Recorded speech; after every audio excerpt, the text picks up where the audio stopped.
Assalamualaikum warahmatullahi wabarakatuh. Salam sejahtera untuk kita semua. Kali ini kita pertemuan pertama terkait dengan mata kuliah analisis kebijakan moneter. Ya, kita ketahui mata kuliah analisis kebijakan moneter ini eh, terdapat pada program studi ekonomi pembangunan Fakultas Sosial Sains Universitas Pembangunan Pancabudi. Ya, kemudian terkait dengan hal tersebut, saya akan menjelaskan pertama terkait dengan kontrak perkuliahan ya di mana bentuk dari perkuliahan ini namanya selfish ya gitu. Selfish itu perpaduan antara perkuliahan yang berbasis hybrid ya ya digital dan e-learning gitu. Nah, perkuliahan ini selfish ini eh, ditentukan oleh keaktifan dari mahasiswa ya dari mahasiswa di mana materi yang diajarkan itu semuanya ada di portal masing-masing mahasiswa. Ya, mahasiswa aktif, silakan klik, silakan buka, pelajari, dan selesaikan tugas-tugas masing-masing di setiap pertemuan.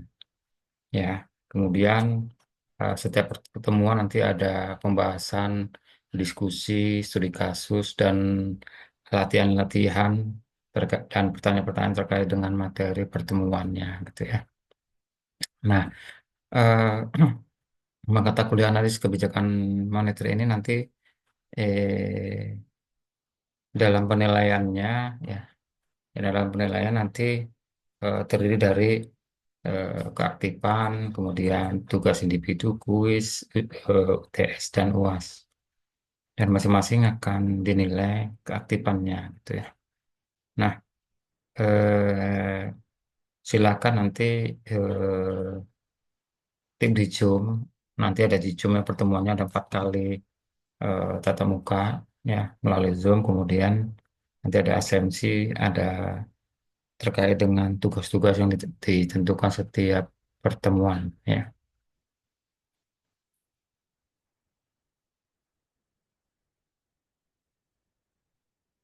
Baik, sebelum masuk pertemuan selanjutnya, kita akan memperkenalkan bagaimana Unpad, Fakultas dan Prodi ya. Pengenalan tersebut terkait dengan visi Unpad ya, kemudian misi, kemudian visi Fakultas Sosial Sains dan visi Prodi Ekonomi Pembangunan ya. Eh, ada keterkaitan antara visi Unpad, visi Fakultas dan visi Prodi. Mana visi Unpad itu berbunyi menjadi perguruan tinggi swasta yang terkemuka, berbasis religius, ya, dalam mengembangkan iptek yang bermanfaat bagi kemaslahatan umat. Ya, kemudian visi Unpad tersebut diturunkan dalam visi Fakultas Social Science yang isinya menjadi fakultas yang terkemuka, religius, yang mampu menguasai dan mengembangkan konsep pengetahuan berdasarkan pada ilmu hukum, ekonomi pembangunan, manajemen akuntansi, perpajakan demi kemaslahatan umat tahun 2030. Ya,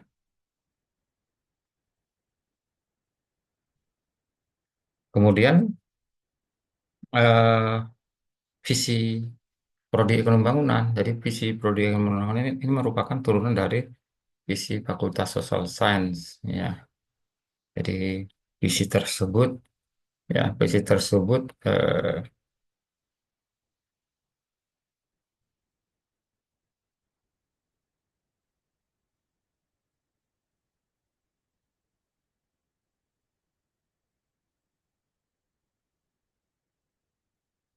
jadi visi tersebut dituangkan dalam prodi pembangunan yang isinya menghasilkan lulusannya unggul dalam bidang ilmu ekonomi pada tingkat nasional dan internasional untuk kemaslahan umat pada tahun 2028.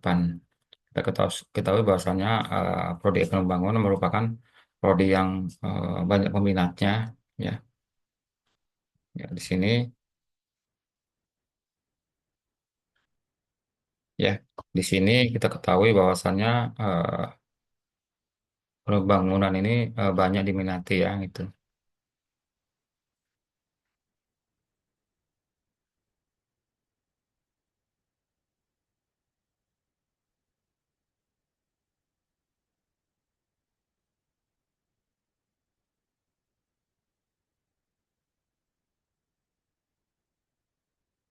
Hmm. Kemudian kita ketahui bahwasannya di Pancabudi ada Piagam Pancabudi, ada Mutiara Hikmah, ada tujuh nilai dasar, ada budaya peradaban bersih, budaya peradaban hemat energi. Nah, kita ketahui bahwasannya salah satu misalnya tujuh nilai dasar yayasan yang dianut di Pancabudi ya dalam hal ini nih, yang pertama ya itu misalnya menjaga kemurnian akidah tauhid dan melaksanakan syariat itu salat dan zikir dan lain-lainnya. Yang kedua ya tujuh nilai dasar yang kedua itu adalah bersyukur, bersukacita dan tidak mengeluh. Yang ketiga rendah hati, memanfaatkan, tidak tersinggung, tidak marah, tidak jaim. Yang keempat, ya berpikir positif, berprasangka baik dan tidak bergunjing. Yang kelima, optimis dan tidak mengatakan tidak mungkin, tidak bisa dan tidak mau. Yang keenam, berempati dan memberikan solusi, bukan mengkritik atau mencela ya. Dan yang ketujuh, patuh kepada pemimpin dan mentaati peraturan. Ya, itu yang merupakan nilai dasar yayasan. Terkait dengan budaya peradaban bersih dan budaya apa ya, budaya hemat energi.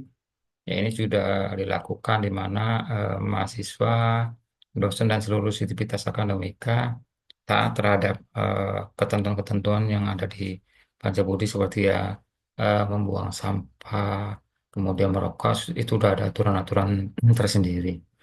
Kemudian berikut adalah rincian dari silabus, ya silabus untuk materi perkuliahan ini.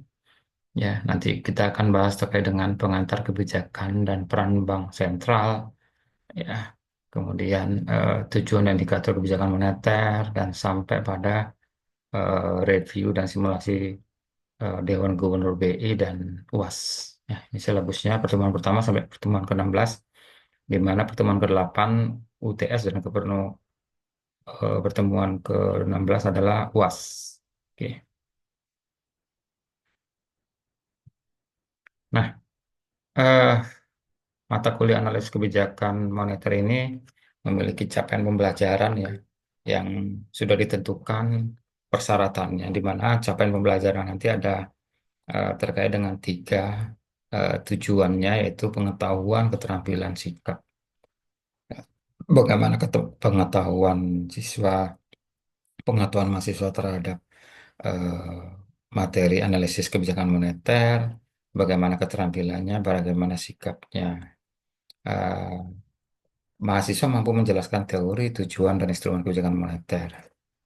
Kemudian, keterampilannya setelah mengetahui, mahasiswa mampu menganalisis dampak kebijakan moneter terhadap inflasi, pertumbuhan ekonomi, dan nilai tukar. Nah, setelah pengetahuan dan keterampilan ini dimiliki, maka sikapnya seperti apa?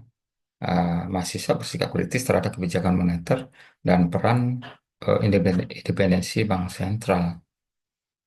Nah, wujud indikator capaian ini di mana mahasiswa memahami perbedaan pendekatan kuantitas dan kualitas dalam kebijakan moneter, sampai memahami bagaimana menyusun argumen berbasis teori dan data atas respon kebijakan moneter terhadap kondisi ekonomi tertentu.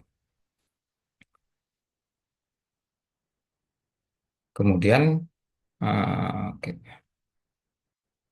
Nah, kemudian ini referensi sumbernya ya dari buku miskin yang judulnya nanti itu The Economy of Money, Banking and Finance Market. Kemudian ada balance ya, makroekonomik. Kemudian ada buku Budiono, buku dari Bank Indonesia, laporan kebijakan moneter ya. Itu sumber dari Bank PBB, BI Go ID. Kemudian dari Menq, prinsip ekonomi ya. Kemudian referensinya itu sumber langsung dari websitenya itu, seperti data-data, CIC data, World Bank, IMF, BPS, dan dari Bank Indonesia sendiri. Nah, kemudian ya, selanjutnya kita masuk dalam teorinya, ya, di mana ruang lingkup ekonomi moneter.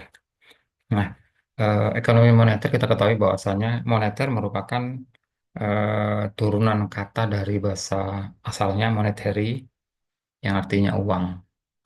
Di ekonomi moneter adalah ekonomi yang membahas terkait dengan bagaimana pola perilaku, ya, terkait dengan prinsip-prinsip individu dan prinsip-prinsip organisasi dalam hal ini pemerintah, ya, untuk memenuhi mencapai, ya, stabilitas dalam hal ini harga, ya. Jadi, nah, nanti terkait dengan ruang lingkup yang adalah kebijakan fiskal dan kebijakan moneter. Kemudian, nah, terkait dengan kebijakan fiskal dan moneter ini nanti ada perbedaannya, ya, di mana kebijakan fiskal kebijakan yang berhubungan dengan pajak, ya, kemudian pengeluaran pemerintah, penerimaan pemerintah, APBN, dan seterusnya. Kemudian kebijakan moneter nanti kebijakan yang berhubungan dengan pengendalian uang, ya, mencetak uang, mendistribusikan uang, kemudian menjaga stabilitas uang agar tidak terjadi inflasi dan seterusnya. Kemudian nanti akan dibahas juga bagaimana tujuan ekonomi moneter. Ya,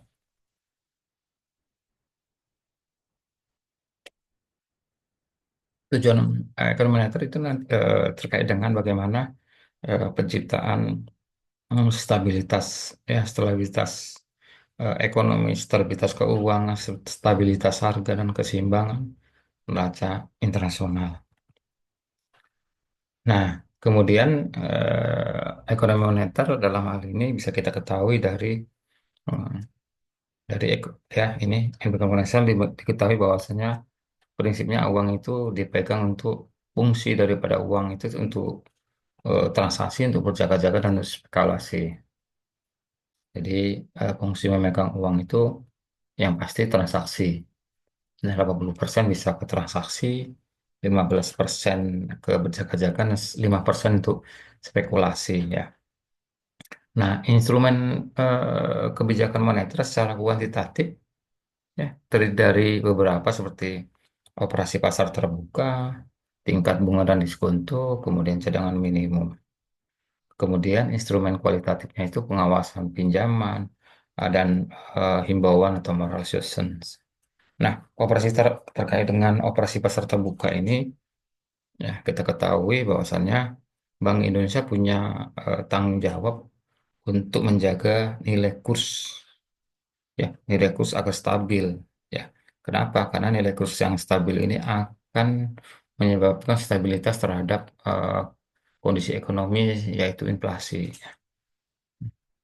Jadi dalam hal ini operasi pasar terbuka contohnya Bank Indonesia dalam hal ini sebagai bank sentral punya kewajiban pada saat kurs mengalami penurunan, ya, pada saat kurs mengalami penurunan atau banyak masyarakat individu swasta dan yang lainnya memerlukan dolar, maka rupiah cenderung akan mengalami penurunan.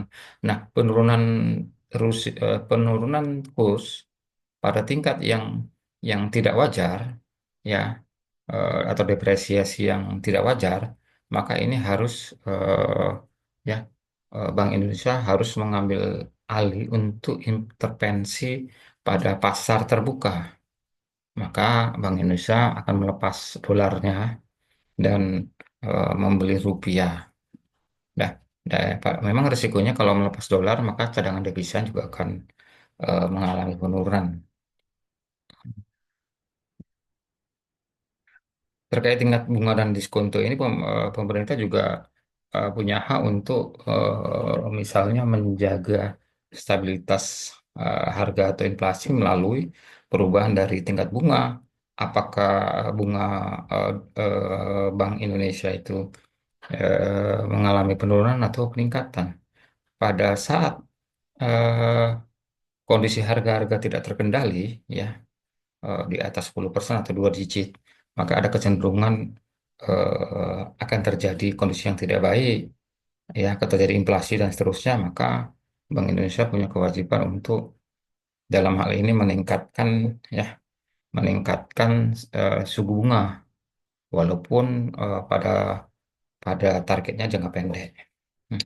Karena kenaikan tingkat bunga akan dalam jangka panjang akan menurunkan ya kemungkinan pertumbuhan ekonomi atau pelambatan pertumbuhan ekonomi. Sedangkan cadangan devisa merupakan cadangan minimum ini merupakan salah satunya untuk mencegah mencegah terjadinya inflasi di dalam ini.